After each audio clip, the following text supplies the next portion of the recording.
আসসালামু আলাইকুম এভরিওয়ান। তো চলে আসছে আরেকটা ঈদের ভিডিও নিয়ে। আর ঈদের প্রত্যেকটা দিনই আমরা কোথাও না কোথাও গেছি ঘুরতে, এজন্য এক এক করে সবগুলো ভিডিও আপলোড করতেছি। তো যেদিন সুইমিং করলাম তার পরের দিন আবার আমরা চলে গিয়েছিলাম বগুড়া। আর বগুড়া দুপুরে একটা দাওয়াত ছিল আমার বড় আব্বুদের বাসায়। তো দাওয়াতটা খেয়ে আমরা বিকাল দিকে বের হয়ে গেলাম মেলার উদ্দেশ্যে। বগুড়ায় পয়লা বৈশাখ উপলক্ষে অনেক বড় একটা মেলা চলতেছিল, মানে পুরো বৈশাখের মাসটাই সেখানে মেলা হয়েছে।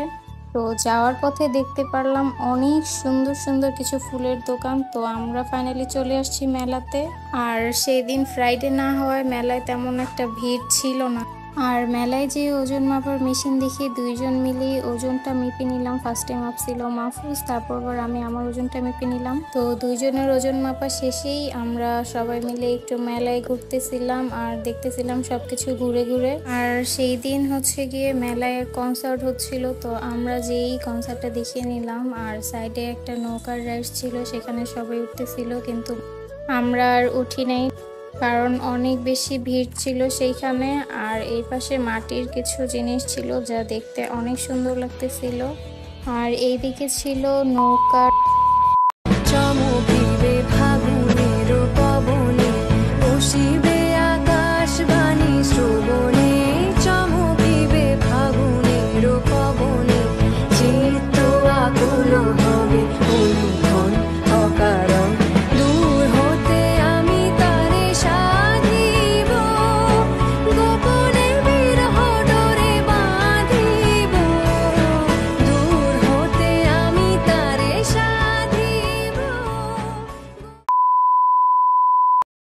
তো মেলা ঘোরা শেষে আমরা চলে আসলাম ফুচকা খেতে। আর বগুড়ার ফুচকা তো বরাবরের মতোই অনেক মজা, আপনারা সবাই জানেন যারা বগুড়া ফুচকা খেয়েছেন। তো 4 জন মিলে 4টা ফুচকা অর্ডার করে নিই, আর আমাদের ফুচকাও এসে পড়েছিল।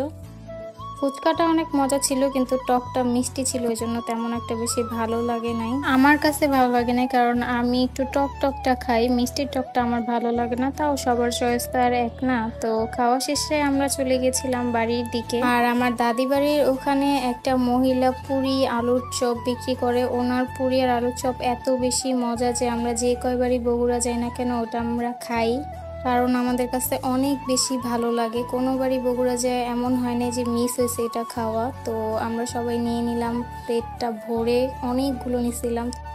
আর সবাই মিলে খাওয়া শুরু করে দিলাম আর খেতেই থাকছি। অনেক বেশি ভালো লাগতেছিল, গরম গরম একদম। আর মাহফুজও অনেক মজা করে খাচ্ছিল, আমরাও অনেক মজা করে খাচ্ছিলাম। আর এদিকে মাহফুজ পুরির ভিতর আলুর চপটা রেখে দুইটাই একসাথে খাচ্ছিল, এই দেখেন। আসলে ও অনেক পছন্দ করে এই পুরি আলুর চপটা।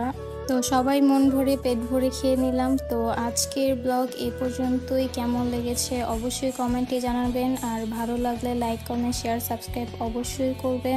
আর পুরো ভিডিওটা দেখার জন্য ধন্যবাদ। আসসালামু আলাইকুম, আল্লাহ হাফেজ।